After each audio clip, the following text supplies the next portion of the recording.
Whether it's endless pop-ups, paywalls blocking your content, or just pointless premium subscriptions, websites can be annoying as hell. Now I imagine they're not trying to do that on purpose, but what if they were? Trying to make you mad, trying to piss you off. So I've gone and made some mischievous design changes to some common tools like Figma, Gmail, Uber, and Instacart to make them passive-aggressive and borderline infuriating. Now I did take some inspiration from this guy named Soren, who has apparently written an entire book on this sort of thing, so go check him out. But otherwise, let's get into some of the most pain in the ass designs I think I've ever created. Imagine this. You're relaxing, scrolling through your favorite cat videos when you're met with this message that's brutally honest about the excessive amount of time you spend on YouTube. 342 videos is a lot. The cherry on top is you can either subscribe to YouTube Premium or keep getting these notifications. If you're trying to control your screen time, I guess this could be useful, but mostly it just pissed me off. I think we've all spent a little too much time browsing Amazon at one point or another, but some people are worse than others. For the worst of us, what if this popped up whenever you've been browsing for an exorbitant amount of time? It's got a sassy message prompting them to buy a book instead of spending so much damn time on Amazon. So, it turns out you're a Mac user, just like myself, and your boss is getting mad at you for slacking off as per usual. So you head over to Gmail to tell that sucker to screw off when you're greeted with this message. Turns out Google's making a big push to get everyone, even Apple fanatics, onto Chrome, so Gmail is no longer available on Safari or any other browser. But they know that some people are diehard Apple fans, so there's an option to watch a minute-long ad to get access to your Gmail. Same story over on Google Drive. That's capitalism, baby. So imagine you're checking your fitness app on your phone when this pops up. You'd need to run a marathon today to hit your goal of 10,000 steps a day for the week. It took all my willpower not to add a little something on the end because that would go from passive aggressive to simply aggressive. We could make it even worse by adding a button to change the goal and suggesting that they do so.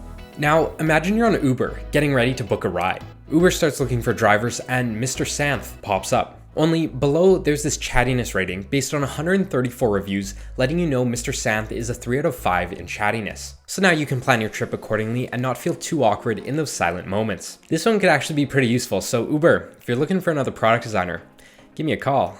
Next up is the option to force yourself to rename all the layers you create in Figma. I'm sure designers would despise this feature about a minute into using it. Once switched on, whenever you create a layer, the name remains blank. If you click anywhere else other than to name the layer, you're prompted with this modal that won't let you do anything else until you name it. I told you these would be infuriating. But just because we're being annoying doesn't mean we should ignore good UX, so I added a notice here to let the user know how to turn it off in the unlikely event that they want to do so. I can't imagine why though. Our next useless feature takes into account that sometimes you're too busy to shop for groceries, or even order them online. That's why I present to you the randomize button for Instacart. No longer do you need to spend time actually shopping for groceries online. One click of the button will pull up a random cart of goods. Now if this was based on your past orders, then this might actually be sort of useful. And we could even add a cart total to help you keep on budget. But in practicality, this is entirely useless. While we're on the topic of Instacart, if we head past our cart into checkout, I've added another stupid feature. You know how when you're in a drive-thru you can pay for the person behind you? It's super annoying to the people handling the orders, and so I figured out why not do that for Instacart, where the order sizes usually have 20 plus items for over $100. What could possibly go wrong? Okay, so Apple Books has a streak counter at the bottom to encourage you to read every day. As you can tell from the screenshot, I don't. So what if, when you break your streak, as sort of a punishment, it makes you guess where you were in the book. You drag the slider around and guess as many times as you like. When you've had enough, there's a handy button to take you to the actual page you were on, and an even handier button below that to turn this feature off if you hate it. Which you will. So you know how on these finance websites they make you pay to read some of their articles? That in and of itself is pretty maddening, but what if when you found a recipe for dinner, it was restricted with either a paywall or requiring you to make an account? Even something as simple as making a meal requires a subscription now. That would make me mad. Your light turns off. Must be a power outage. Then it's on. Then it's back off. And that's when you realize that your smart home app now is the feature where other people can pair to your smart home outlets and light bulbs and turn them on or off. Of course, we need to be able to turn this off in settings, but without this, there's no limit to the hell your neighbors can cause. To mention there's smart home locks now.